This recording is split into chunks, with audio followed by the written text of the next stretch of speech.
If you put more of the liquid on the bottom, it blends better. 1/2 of an avocado. When you buy the avocado, it should not be like squishy, but it shouldn't be really hard. Just slightly soft.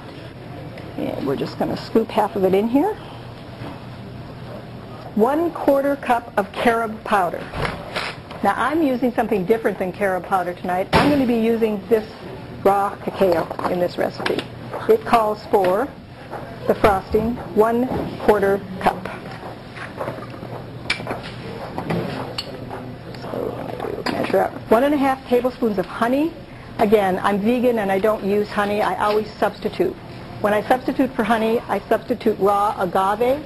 So we are doing 1½ tablespoons and 3/4 cup water. Remember to put the nuts back in. This is what I was famous for, the carrot cake. I didn't put the nuts back in the carrot cake. So we're going to remember to put the nuts back in this time. 3/4 cup water. I'm going to put most of it in and then save just a little bit out because it's easier if the frosting's a little thicker and you can't take the water out. It's easier to put more water in. And then you're just going to blend this up.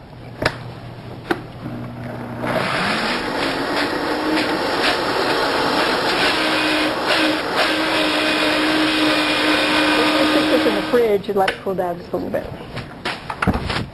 Alright, so now we're going to do the main part of our cake. We will be using the food processor. Now this recipe for the cake calls for figs. When you prepare these for this recipe, they have a little end on them. It's kind of stiff, so you either break that off or you find a little stiff end and you cut it off before you soak your figs. Because the recipe calls for the figs soaked for at least 2 hours. So you want to take those little ends off before you soak them. So obviously I have to drain the figs.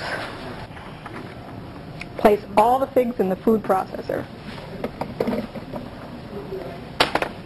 So this is what we want to do with this is make sure it's blended really, really well because figs kind of have a grainy texture on the inside and you want it smooth.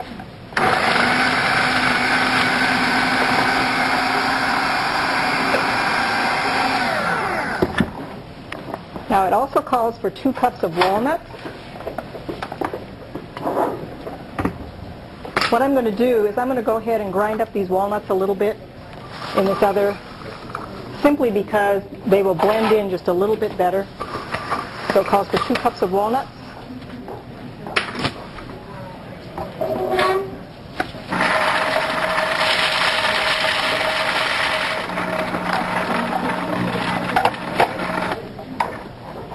There's 1 cup.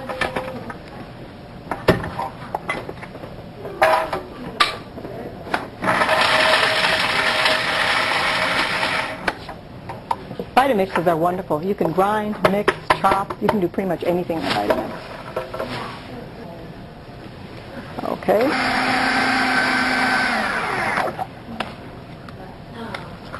Okay. What you're looking to achieve here is to get this all blended so you don't have big chunks of walnuts.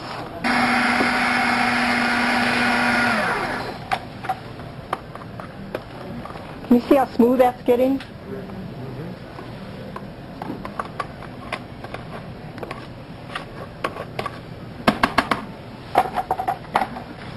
Now we add the carob. Now this is something I learned when you add this carob. If you add it just like this, or if you're going to cacao, if you add any powder and you leave it just sitting on top like that, when you turn it on it's going to go whoosh and you're going to have powder all over the place. So I try to cover it up a little bit so it doesn't have the opportunity to do too much flying all over the place.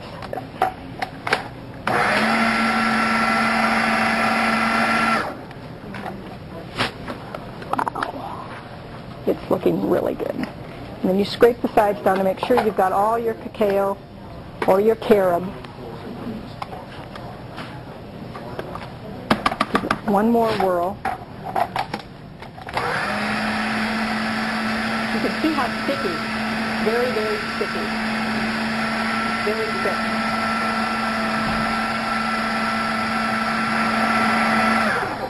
Okay, this is our cake batter.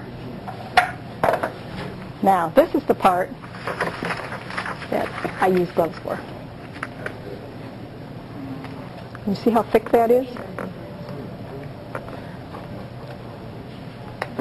Just makes my mouth water. So what you do with this is you make this any shape you want. And I'm going to be the first to admit